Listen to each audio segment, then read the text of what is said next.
हजरत यूनुस अलैहिस्सलाम इस्लाम के उन अजीम पैगंबरों में से हैं जिनका नाम कुरान पाक में कई बार आया है। उनका नाम ज़ुन्नून और साहिबुल हूत भी है, जिसका मतलब है मछली वाला।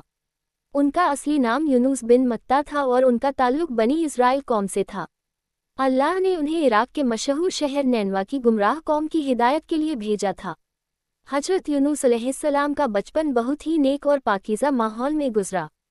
हालांकि कुरान में उनके बचपन के बारे में तफसीली जानकारी नहीं दी गई, मगर तफसीरों और तारीख की किताबों से ये मालूम होता है कि वो एक सच्चे, दयालु और समझदार बच्चे थे। उनके वालिद मत्ता एक नेक और परहेजगार इंसान थे। यूनुस अलैहिस्सलाम बचपन से ही अल्लाह की याद में लगे रहते और झूठ, फ़रेब, गलत बातों से नफरत करते थे।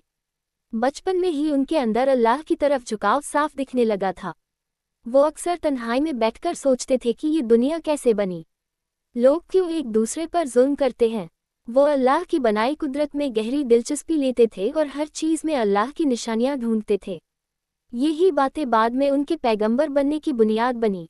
यूनुस अलैहिस्सलाम ने छोटी उम्र में ही इल्म हासिल करना शुरू कर दिया था। वो अपने ज़माने के आलिमों से सीखते और हर सवाल का जवाब खोजने की कोशिश करते। वो बहुत समझदार, सीधा सादा और अमानतदार थे। लोग उनकी बातों पर भरोसा करते थे। जब वो बड़े हुए तो अल्लाह ने उन्हें नबूवत अता फरमाई और नैनवा की गुमराह कौम की तरफ भेजा। हालांकि यूनुस अलैहिस्सलाम का बचपन सादा था, मगर उसमें वो तमाम खूबियां मौजूद थीं जो एक नेक पैगंबर में होनी चाहिए: सच्चाई, सब्र, अल्लाह की मोहब्बत और इंसानियत की फ़िक्र। इनकी वजह से अल्लाह ने उन्हें पैगंबर बनने के काबिल समझा। इस्लामी तालीमात में पैगंबरों की ज़िंदगी से हमें सबक लेने की तालीम दी जाती है।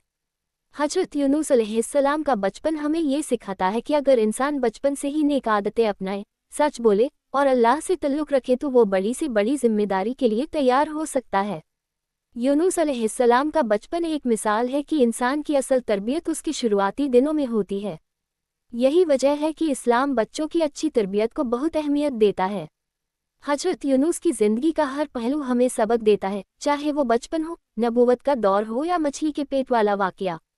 अगर आप चाहें तो मैं उनके मछली के पेट में जाने और तौबा की कहानी भी विस्तार से बता सकता हूँ।